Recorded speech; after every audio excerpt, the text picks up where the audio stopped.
Hey guys, Jason here. Have you ever needed to quickly align a couple of objects in your project? Welcome back to another episode of Carveco Hacks. Carveco Hacks is a short video series that teaches you tips and tricks on the Carveco software. In today's hack, I'm going to show you how to add guidelines to your project. All we have to do is right click on the screen and insert either an X guideline or a Y guideline.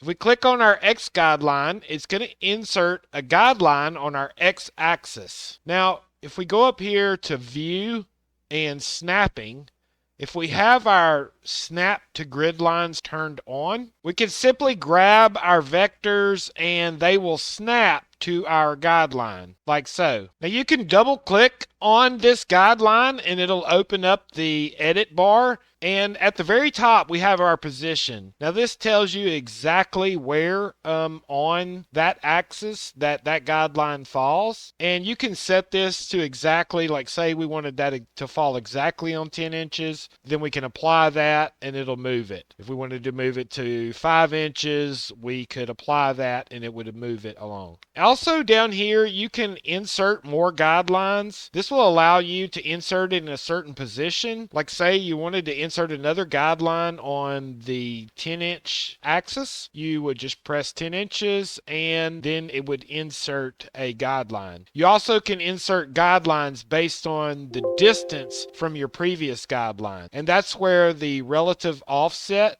comes into play. When you click this relative offset button, now you're offsetting this amount of distance from your original guideline. And you also can tell it how many vectors or counts, so you can make multiple counts. So I'm going to be starting at this line and we're going to be going every 10 inches. So that's going to put one at the 15 mark. If I had put 2, it would have inserted another one that would have been off of our material. Now, to get rid of these guidelines, you simply just right click them and press delete. You can insert these guidelines on both the X and Y axis. If these hacks are helping out, consider subscribing. Give us a like and share this with someone. Thanks guys. Make it happen, and I'll see you on the next hack.